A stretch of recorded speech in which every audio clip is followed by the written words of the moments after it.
Up the winding road to Stationary Hill, Lark guns her weird motorcycle. She follows the spine of the hill, motoring upwards, clouds of dust filling the air behind her. Her jaw is tense. Her mouth is set in a grim line. Her gaze is stony. There's nothing unusual about that, of course. Even on a hypothetical good day, this is Lark we're talking about. But she's feeling rather unusually dour right about now. A dark purpose brings her into town tonight. One of the roughest gigs she's ever had. She would never even consider it if Sherman wasn't a friend. It's not the first time she's had to do something so dark as this. But it never gets any easier. This is one of the few jobs that really gets under her skin these days, makes her jumpy, keeps her guessing. She's here to babysit.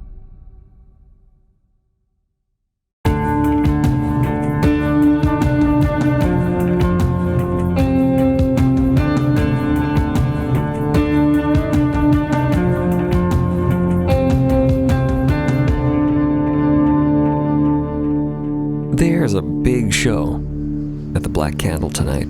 There's a line out the door. The black curtain of fold is incoming. It'll be here shortly, probably within the hour. And out in the road, outside the cabaret, Lark is parked on her motorcycle. Zila is with her. Lark is setting up the sidecar. Sherman is with his daughter. Sherman and Lark chat briefly. Zila starts clambering excitedly into the sidecar even before it's entirely hitched up. She's ready to go. She's excited. She loves this. Thanks again, Sherman says. She's a good girl. She'll take care of herself. Lark asks, when's the show over? It should be a little after mid-fold. But you can bring her back a little earlier if you don't want to hang on to her too long. That depends on her. I'll keep her out of trouble. You have fun, Zila? Yeah! And I know what boobs are, Dad. But that's not why I'm sending you away. I gotta pay attention to all these other people tonight. I don't want to see the stupid show anyway. Let's go, Lark! What are we gonna do? Oh, I want to work on the motorcycle. Be quiet. Alright, you guys seem fine. Okay, I gotta go. People are gathering. The lights inside the cabaret are coming on one by one. The Black Candle is lit up brightly as is safe, of course, pulsating erratically to keep the terrors at bay. The fold draws ever closer, pooling towards town across the desert landscape.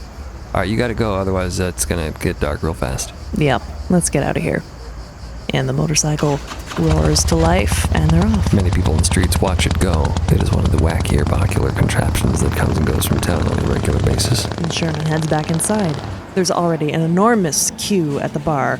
He's not the only bartender here tonight, but all hands are needed. He starts slinging cocktails. The place is in full swing. The orders are flying. As the crowd surges in, they always make a pit stop at the bar before entering into the rear theater space, where the main show will be taking place tonight at the Black Candle. Music is already resonating through the cabaret space. Waiters are circulating, tables are filling, the tapestries are being pulled back to admit the crowd. Saskia is walking down the central avenue of the space now, her two black dogs in tow. She brings them in from home on special occasions. They are the de facto mascots of the cabaret. They are incredibly striking, enormous, statuesque things, stationed on either side of her, almost like bodyguards. They're menacing, but friendly enough. They accept a pat on the head here or there, stoically. As long as Saskia doesn't give off any vibes to them. That's probably how she communicates with her dogs, vibes. Her lilting gaze casts about the cabaret, from recently poured cocktails to the thick hung tapestries dotting the space around.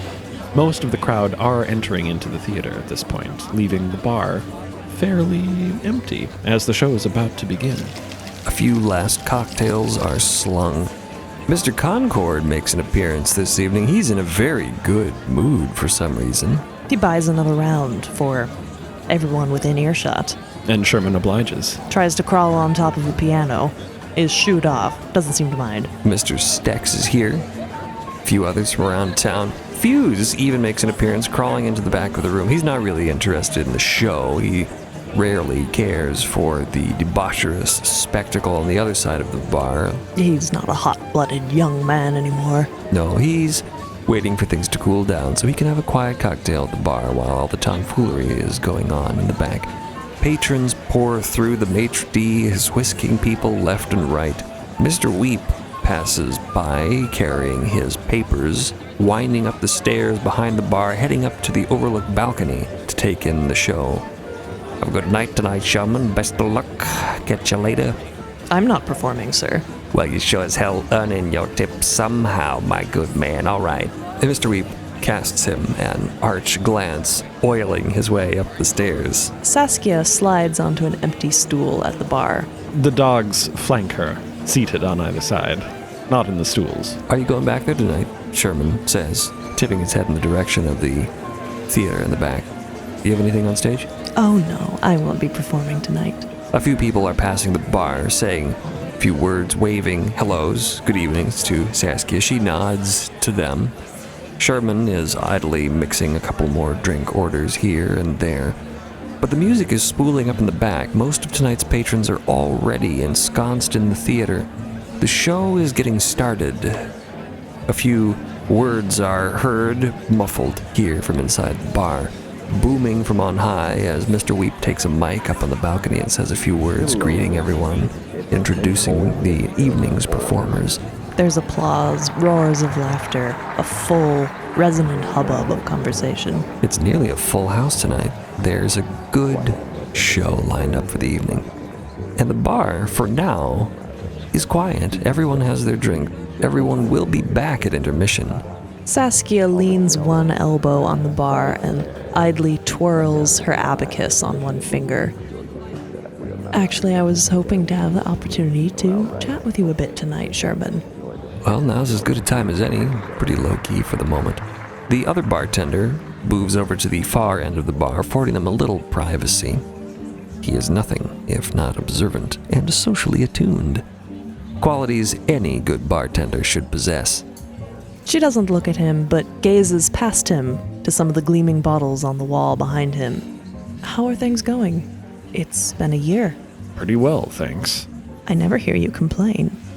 You're just working day in, day out. Yeah, nothing to complain about, really. Things are good. Well, listen, I've been thinking.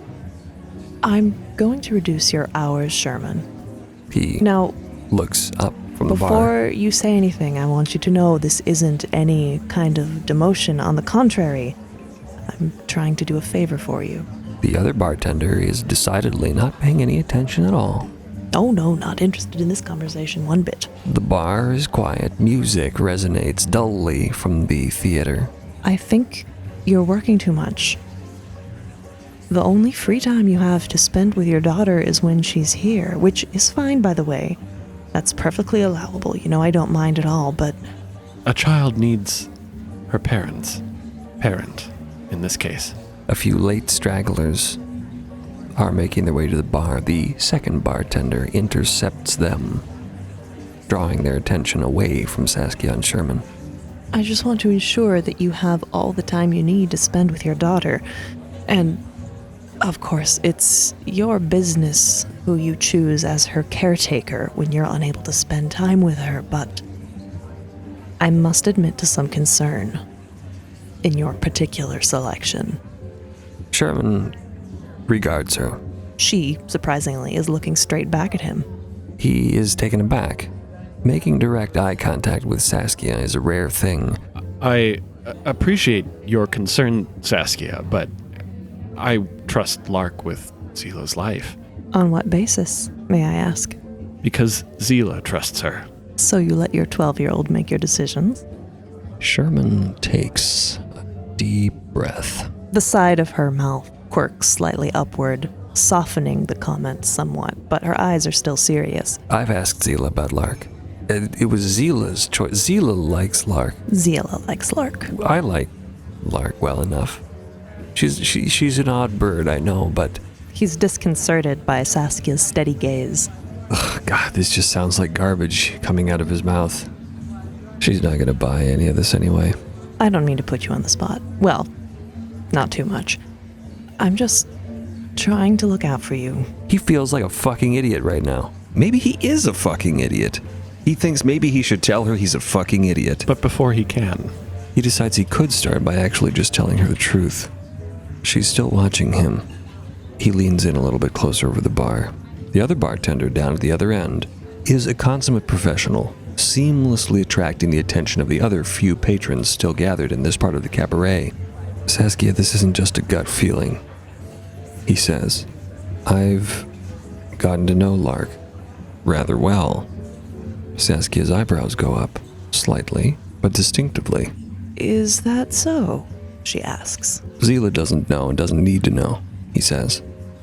I would prefer that no one else know. Your secret is safe with me, Saskia says quietly. I trust Lark because I know Lark, and I have known Lark for some time, since shortly after Zila and I arrived here. I trust her for a reason, Sherman says. She's one of us. Saskia listens quietly, one hand petting one of her dogs. Sorry to have doubted your reasons. Thank you for trusting me. I will of course keep your story in the strictest confidence. I look out for my own, and that includes you and your daughter. Know that you can come to me if you ever have any concerns. And I'll leave your hours alone, if you're sure. She's getting up from the bar. The dogs get to their feet. yes, work is important to me, so thank you. She just smiles and nods in his direction, disappears up the side door to the balcony to watch the show from the confines of the VIP area. Shuffling around the corner from the theater comes Fuse. Sherman immediately latches on to his oldest customer, in several senses of the word, desperate for some reprieve from the previous conversation. Fuse, he says. Have a seat, my old friend. What can I get you? Something strong, Sherman. I really shouldn't have come in tonight. Oh, that bad, huh? Sherman immediately starts stirring something. He's putting a little herbal something in there, muddling, a bit of ice. I'm getting too old for this. How about a digestive? Fuse is climbing into his seat at the bar. The other bartender is continuing to tend to the opposite side of the counter. Where's Zila tonight? She's out on town. She's with a friend. Oh, she's with that Lark again, is she? Oh, okay. If this is how this is gonna go. Sherman feels beset from all sides tonight. Everyone questioning his choice, his perfectly reasonable, safe choice. Yeah, Lark and Zila get along. I mean, I'm sure you've seen. Fuse sits forward at the bar, shaking his head, receiving his drink gladly, taking a sip. Sherman wipes his hands. Can I just ask you something, Fuse? Of course, Sherman. I mean, you're a pal of mine. What is your problem with Lark? I just feel like there's some bad blood between you two, and Fuse settles back in his chair. Do you know her? He stares only at his drink. His energy changes. Good old Fuse turns into quiet, withdrawn, angry Fuse.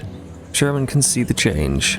It's a little bit hard to read his expressions sometimes with the mouth, but he can see it in his shoulders. Sherman is starting to feel an odd numbness in his fingertips. Fuse, Sherman says. Do you trust her? Fuse. Can I be honest with you, Sherman? You'd better be. Please. Uh-oh. Fuse idly stretches out a hand and picks up one of the Black Candle Cabaret matchbooks, setting in a bowl on the counter. He twirls it between his fingers, distracting himself momentarily. Customers come and go. The lights are down. Laughter and applause in the back room. Sherman feels lightheaded. Fuse looks into Sherman's eyes. I think she's gonna kill me, Sherman. There's a moment of eye contact. She's not who she appears to be. Believe me, I've known her a long time. What? Sherman says. And then Fuse throws back his head. I'm sure Zila's fine. I only meant we've all probably felt like Lark will do a sin at one point in time or another, am I right? I mean, that death glare of hers, I tell you.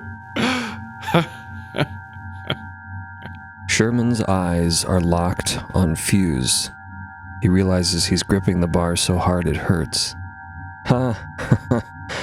Yeah, I suppose so. She's a solid type, Sherman. Trustworthy? Absolutely. If I had a kid, I'd entrust them to Lark for looking after sometimes, too. And Fuse glances around the room, then looks back to Sherman, his upside-down laugh a fake rictus. His eyes still utterly hollow. And then he drops a little cash on the counter and slides off his stool. Fuse turns and begins to hobble for the door. The second bartender, at his shoulder, says, Sherman, need to take a break? Yeah, thanks. Gotcha. And Sherman walks dizzily away from the bar, goes to the staff door in the side, goes into the lounge, realizes he's sitting on a couch, doesn't remember walking across the room to sit here. His hands are shaking. 4 dancers are sitting across the room at a table. Their conversation stopped. They're looking at him quizzically. He can see them dimly through the low light, through the smoke in the room. Sherman barely sees them, and he realizes that he doesn't actually know where Lark has taken his daughter.